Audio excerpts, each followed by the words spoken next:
হল আজি আমি ত্ৰিকোণমিতিৰ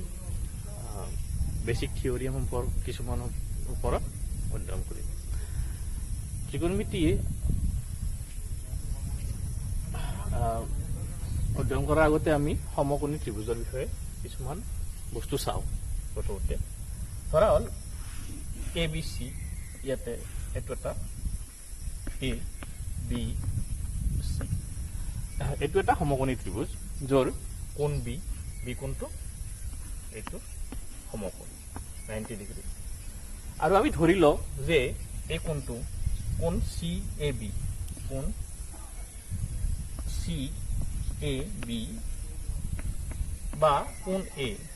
এইটো কোণ এ বুলিও কোৱা হয়। গতিকে কোণ এ ইকুৱেলটো আমি ধৰি লওঁ যে থিটা, এই কোণটো আমি থিটা বুলি ধৰি লৈছোঁ। গতিকে যিহেতু এইটো কোণ 90 ডিগ্ৰী হয় আৰু এইটো কোণ থিটা হয় আৰু ত্ৰিভুজৰ তিনিটা কোণৰ সমষ্টি 180 ডিগ্ৰী হ'বই লাগিব। গতিকে এই কোণটো কোণ চি ইকুৱেলটো কিমান হ'ব?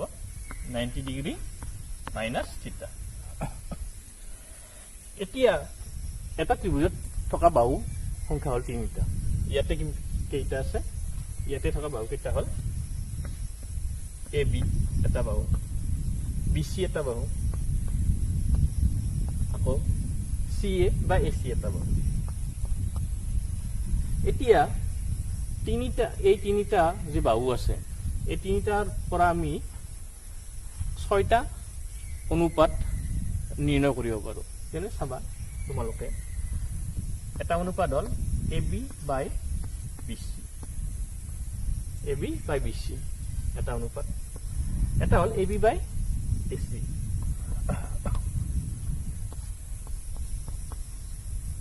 আন এটা অনুপাত হ'ব B C by A C.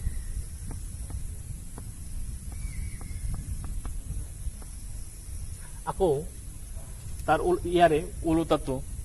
আন এটা অনুপাত, সেইটো হ'ব B C by A B. ইয়াৰে ওলোটাটো হ'ব এ চি বাই এ বি। আৰু সৰ্বশেষত ইয়াৰে ওলোটাটো হ'ব এ চি বাই বি চি। গতিকে ত্ৰিভুজতে 3টা বাহু থাকে, তাৰ এটাৰ আনটোৰ লগত ৰেচিঅ' অনুপাত ল'লে আমি কিমানটা অনুপাত পাব পাৰোঁ? মুঠতে 6টা অনুপাত পাব পাৰোঁ। গতিকে এই 6টা অনুপাতৰ সহায়ত আমি কিছুমান ফলন আমি ডিফাইন কৰিম। যেনে তোমালোকে চাবা যে এই কোণটো যে আছে থিটা, তাৰ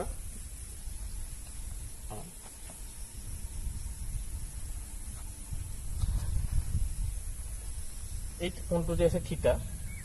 ইয়াৰ বিপৰীত বাহু অপজিট সাইড হ'ব বি চি। আৰু এই কোণটো যে আছে থিটা, তাৰ কোণটোৰ লাগালাগি বাহু কোণটো হ'ব, লাগালাগি বাহুটোক আমি এডজাসেন্ট সাইড বুলি কওঁ। এই কোণটোৰ লাগালাগি বাহুটো হ'ব এ বি। গতিকে থিটা কোণৰ এডজাসেন্ট সাইড হ'ব এ বি আৰু থিটা কোণৰ অপজিট সাইড হ'ব বি চি।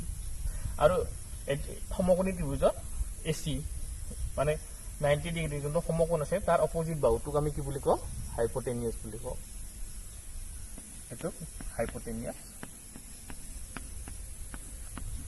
হাইপোটেনিয়াছ বুলি কোৱা যায়। গতিকে এতিয়া আমি এই অপজিট সাইড, এডজাসেন্ট সাইড, এইবিলাকৰ সহায়ত আমি কিছুমান ফলন নিৰূপণ কৰিম। আৰু সেই ফলনবিলাক হ'ব 6টা, যেনেকৈ ইয়াতে যেনেকৈ আমি 6টা ৰেচিঅ' পাইছোঁ, সেই ফলনবিলাক আমি 6টা ফলন পাম। আৰু সেই ফলন কেইটা হ'ব? প্ৰথম ফলনটো হ'ল সাইন অফ এ এংগল। এইটো যে কোণ আছে থিটা কোণ, তাৰ সাইন ফলন বা সাইন মান। এই কোণটো যে আছে থিটা, তাৰ আন এটা ফলন আমি নিৰূপণ কৰিম, যে সেইটো হ'ব কোসাইন বা কস থিটা। থিটা কোণটোৰ কোসাইন ফলন, তাক আমি কস থিটা বুলি কওঁ। আকৌ এই থিটা কোণটোৰ আমি আন এটা ফলন নিৰূপণ কৰিম, সেইটো হ'ব টেন থিটা, টেনজেন্ট ফলন তাৰ উপৰিও যেনেকৈ প্ৰথমতে তিনিটা ৰেচিঅ'ৰ পৰা আমি ইনভাৰ্ছ ৰেচিঅ' কেইটা 6টা আৰু প্ৰত্যেকটোৰ উল্টা কেইটাৰ মুঠতে আৰু 3টা পাইছোঁ তেনেকৈ এই তিনিটাৰ আমি ওলোটা ফলন তিনিটা আমি নিৰূপণ কৰিম সেইটো হ'ল এই তিনিটা হ'ব ক্ৰমে কোসাইন এইটো আছিল সাইন এইটো হ'ব আনটা ফলন কোসাইন থিটা এই থিটা কোণটোৰ কোসাইন ফলন এই থিটা কোণটোৰ কোসাইন ফলনটো সাইন থিটাৰ ফলনৰ ওলোটা ফলনটো হ'ব যেনেকৈ A B by A C ৰেচিঅ'টোৰ ওলোটা ৰেচিঅ'টো B C by A B হৈছে তেনেকৈ সাইন থিটা ফলনৰ ওলোটা ফলনটো হ'ব কোসাইন থিটা তেনেকৈ কস থিটা ফলনৰ ওলোটা ফলনটো হ'ব সেক থিটা বা সেকেন্ড থিটা আকৌ টেন থিটা ফলনৰ ওলোটা ফলনটো হ'ব কোটেনজেন্ট থিটা বা কট থিটা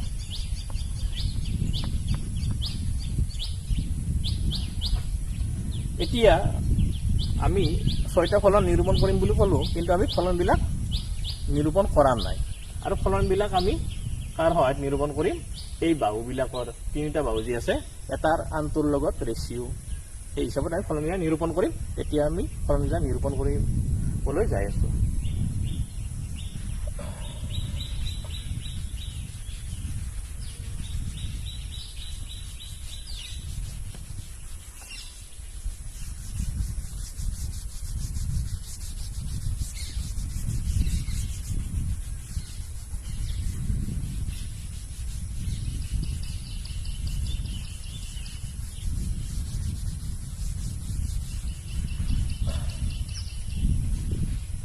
প্ৰথমতে আমি সমকোণী ত্ৰিভুজটো আঁকি ল'লোঁ ইয়াতে সেইটো হ'ব সমকোণী ত্ৰিভুজ এ বি চি ইয়াৰ এই বি কোণটো হ'ল 90 ডিগ্ৰী এই কোণটো হ'ল থিটা গতিকে এই কোণটো হ'ব 90 ডিগ্ৰী মাইনাছ থিটা এতিয়া তোমালোকে চাবা এই থিটা কোণটোৰ বিপৰীত বাহু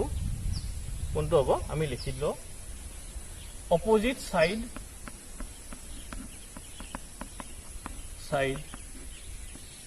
of angle theta theta কোণৰ এই থিটা কোণটোৰ অপোজিট সাইড কোনটো হ'ব BC is equal to BC again থিটা কোণটোৰ লাগালাগি বাহু কোনটো হ'ব বা adjacent side এটো হ'ব AB গতিকে adjacent side of angle theta is equal to AB আৰু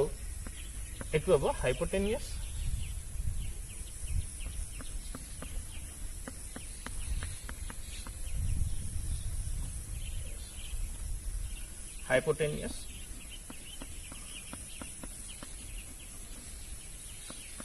হ'ব এতিয়া চোৱা এই থিটা কোণটোৰ আমি সাইন ফলন তো আমি এনেকৈ নিৰূপণ কৰিম যে থিটা কোণৰ এই কোণটো এটা কোণ থিটা কোণটো সাইন ফলন তাৰমানে কি সাইন অফ থিটা is equal to the length of opposite side of থিটা এংগল থিটা কোণৰ অপোজিট ফলন সাইন ফলন মানে হ'ব ৰেচিঅ' অফ কাৰ ৰেচিঅ' হ'ব ratio' of length of opposite side of থিটা ডিভাইডেড বাই হাইপোটেনিয়াস গতিকে চোৱা থিটা কোণটো যি আছিল তাৰ সাইন ফলনটো কি হ'ব সাইন ফলনটো লেংথ অপোজিট থিটা কোণৰ অপোজিট সাইডটো যি আছে তাৰ লেংথৰ মানে বিসি তাৰ লেংথৰ হাইপোটেনিয়াসৰ লগত ৰেচিঅ'টো তাৰ লেংথ ডিভাইডেড বাই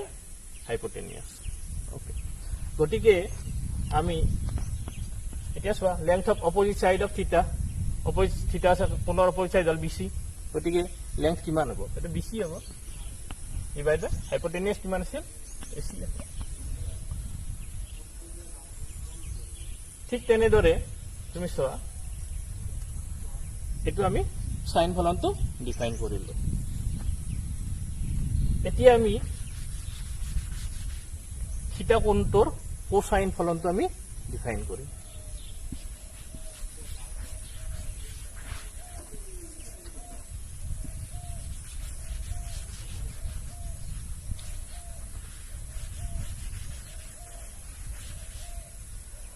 এই থিটা কোণটো যে আছে তাৰ কোসাইন ফলন মানে cos of theta equal to ratio of car ratio of ratio of length of adjacent side of angle theta length of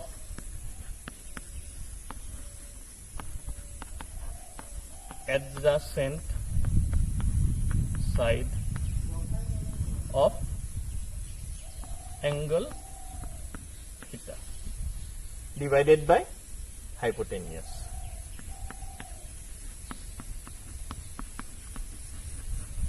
গতিকে চোৱা থিটা কোণটোৰ কোসাইন ফলন মানে কি হ'ব থিটা কোণৰ লগালগি যোনটো বাহু আছে সেই বাহুটোৰ লেংথ ডিভাইডেড বাই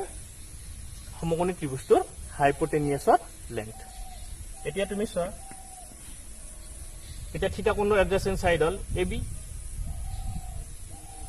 ইয়াত আমি আগতে কৈ থৈ দিছো গতিকে এই ৰেশিওটো কোসাইন থিটা মানে কি হ'ব AB divided by length of hypotenuse মানে হ'ল AC এতিয়া আমি আন এটা ফলন tan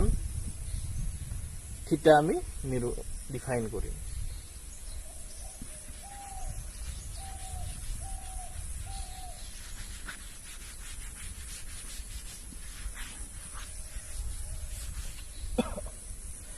এতিয়া চোৱা থিটা কোণটো যে আছে তাৰ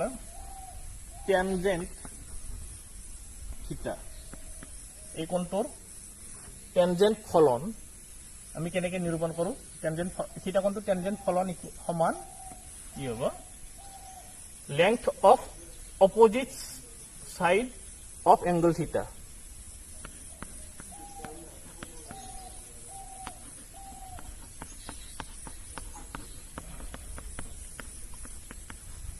length of opposite side of angle theta divided by length of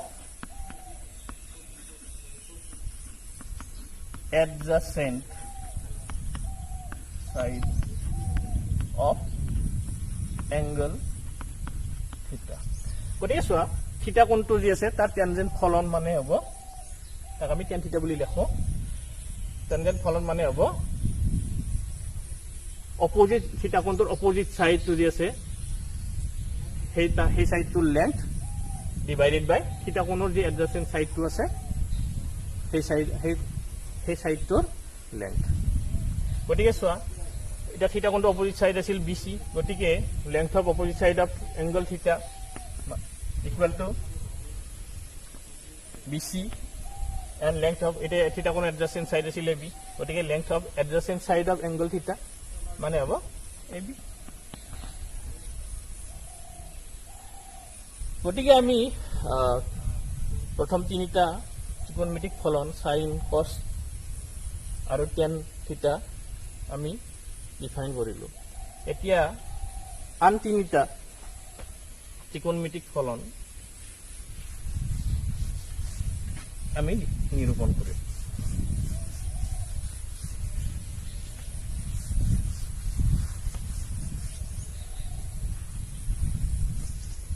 আমি আগতে সাইন ফলন নিৰূপণ কৰি আহিছো এতিয়া কোসাইন থিটা মানে এই এংগলটোৰ কোসাইন ফলন মানে কিমান হ'ব 1 বাই এই এংগলটোৰ সাইন ফলন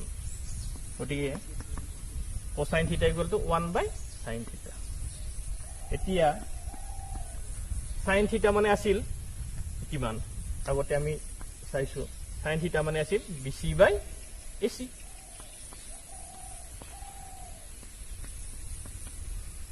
গতিকে কোসাইন থিটা মানে কিমান হ'ব থিটা মানে হ'ব AC by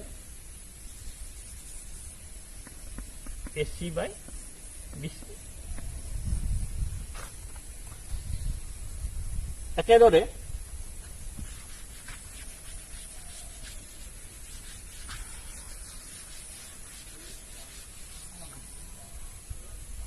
sec theta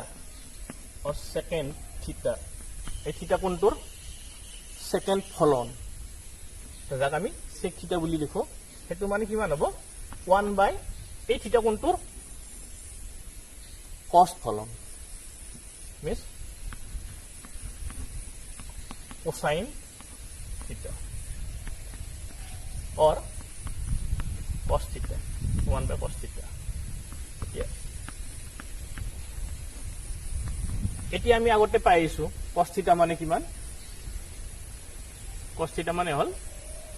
AB by AC গতিকে এটু কিমান হ'ব sec theta equal to 1 by cos theta is equal to 1 by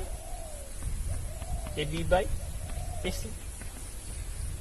is equal to AC by AB আকৌ লাস্ট ত্ৰিকোণমিতিক ফলন যাক আমি cot theta বুলি কওঁ এইটো আমি এতিয়া ডিফাইন কৰিম এই থিটা এংগলটোৰ cot ফলন বা কোটেনজেন্ট ফলন যাক আমি cot theta বুলি লিখো হেতু মানে হ'ব 1 বাই এই থিটা কোণটোৰ টেনজেন্ট ফলনটো মানে 1 বাই tan theta এতিয়া তোমালোকে চোৱা tan theta মানে হল BC বাই AB গতিকে 1 বাই BC বাই AB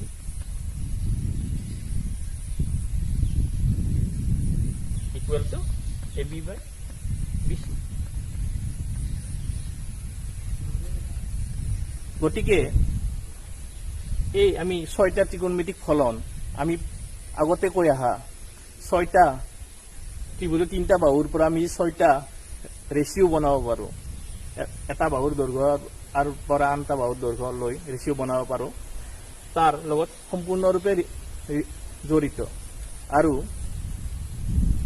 এটোৱে আমাৰ প্ৰথম উদ্দেশ্য আছিল তোমালোকক ত্ৰিভুজৰ এটা সমকোণী ত্ৰিভুজত আমি এইটা ফলন আমি নিৰূপণ কৰিব পাৰো আৰু সেই ফলনবিলাক নিৰূপণ কৰা হয় বা এটা বাহুৰ পৰা লগত আনটা বাহুৰ দৈৰ্ঘ্যৰ ৰেশিও লৈ অনুপাত লৈ